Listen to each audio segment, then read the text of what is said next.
अश्विनी, बहुत बहुत धन्यवाद तमाम जानकारियों के साथ आपका। आइए आगे बढ़ जाते हैं।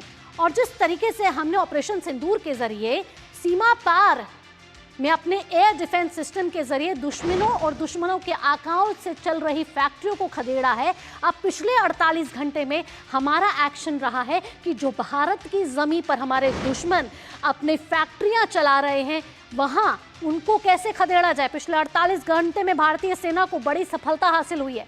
13 मई की बात कर लेते हैं। ये तस्वीरें आप देख रहे हैं। 13 मई को शोपियान में ऑपरेशन केलर चलाया गया, 3 आतंकवादियों को ढेर कर दिया गया। 15 मई आज की तस्वीर, अवंतीपोरा के त्राल में आज सुबह से मुठभेड़ जारी थी।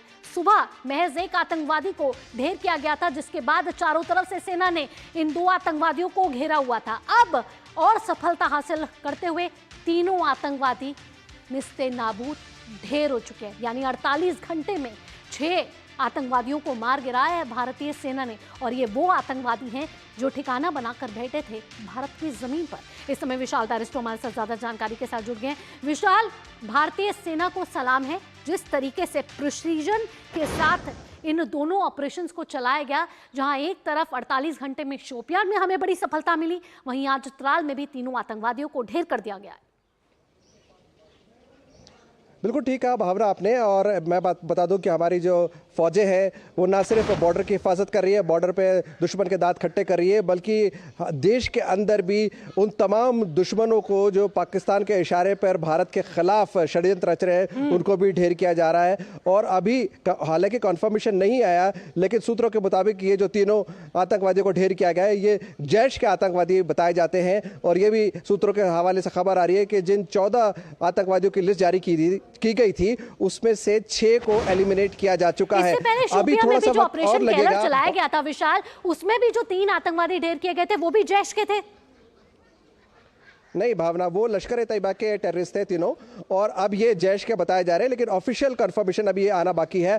आईजी बिरदी जो कश्मीर के इंस्पेक्टर जनरल ऑफ पुलिस है, उन्होंने कहा है कि हमारा ऑपरेशन पूरा हो चुका है, थोड़ा वक्त और लगेगा डिटेल्स आने में, ताकि ये भी पता चलेगा डिटेल्स के अंदर के उनके साथ उनके पास से कौन कौन सा असला बरामद हुआ है। क्योंकि पिछली बार जब आतंकवादी को मारा था लश्कर के, तो उसमें AK-47 राइफल्स, हैंड ग्रेनेड्स और ये सब चीज़ें बरामद हुई थी। इनके पास क्या क्या बरामद होता है, क्योंकि बहुत सी चीज़ें ऐसी होती है, हथियार के अलावा कम्युनिकेशन का सामान होता है, इनकी डायरीज होती है, जिससे दुनिया के सामने हम स्टैब्लिश कर सके किस तरह पाकिस्तान की तरफ बैठे हुए इनके आका हिंदुस्तान के अंदर गड़बड़ी फैलाने की कोशिश कर रहे हैं। और ये जॉइंट ऑपरेशन था जिसमें हमारे CRPF, जम्मू कश्मीर पुलिस और इंडियन आर्मी के जवानों ने ये कारनामा करके दिखाया है।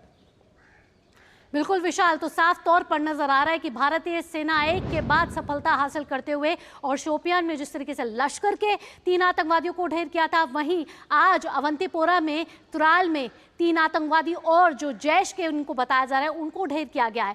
ऑपरेशन लगातार सिंदूर के बाद ऑपरेशन केलर चलाया गया और इस अंजाम तक पहुंचे कि आज हमने तीनों आतंकवादियों को ढेर कर दिया। क्या सर्च ऑपरेशन अभी भी जारी है? क्या और आतंकवादियों के छुपे होने की आशंका जताई जा रही है? देखिए भावना, ऑपरेशन लगातार जारी है और कश्मीर हाई अलर्ट पे है। ऑपरेशन सिंदूर भी अभी कॉल ऑफ नहीं किया गया है। बॉर्डर की हिफाजत हम कर रहे हैं और अपने जो सरहद है उसके अंदर भी लगातार ऑपरेशन चल रहे हैं, क्योंकि ये एक ऑनगोइंग प्रोसेस है जिसके अंदर जम्मू कश्मीर पुलिस, CRPF और इसके अलावा इंडियन आर्मी भी इसमें एक जॉइंट ऑपरेशन चला रही है। NIA इस पूरे ऑपरेशन को लीड कर रही है। तो ये लगातार ऑपरेशन जारी है और इसके अंदर न सिर्फ टेररिस्ट को न्यूट्रलाइज किया जा रहा है, बल्कि तमाम उन ओवरग्राउंड वर्कर्स का भी नेटवर्क जो है उसको अनकवर किया जा रहा है, जिनके जरिए ये टेररिस्ट अपने सरहद पार बैठे आकाओं के इशारे पर देश में गड़बड़ी फैलाते थे, कश्मीर में दहशतगर्दी फैलाते थे। बिल्कुल, आतंकवाद के खिलाफ जो हमारी जीरो टॉलरेंस नीति है वो साफ तौर पर नजर आ रही है अपनी जमीन पर भी। विशाल, तमाम जानकारियों के साथ आपका बहुत बहुत धन्यवाद। और इस समय पूरी दुनिया भारत की ताकत का लोहा मान चुकी है। ऑपरेशन सिंदूर की हर तरफ तारीफ हो रही है, हर तरफ सराहना हो रही है। दुनिया में भारत के शंखनाद को सराहा जा रहा है, यानी इंटरनेशनल प्लेटफॉर्म्स पर भी ऑपरेशन सिंदूर की प्रशंसा की जा रही है। ऑपरेशन सिंदूर में बल का जबरदस्त मगर नियंत्रित इस्तेमाल हुआ।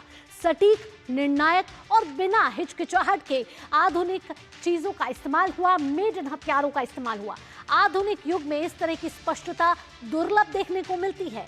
अफगानिस्तान की निर्वासित मेंबर ऑफ पार्लियामेंट मरियम सोलेमंखिल ने कहा है कि भारत को ऑपरेशन सिंदूर जरूरी था, क्योंकि पाकिस्तान आतंकवाद को पालता है, पनपने देता है।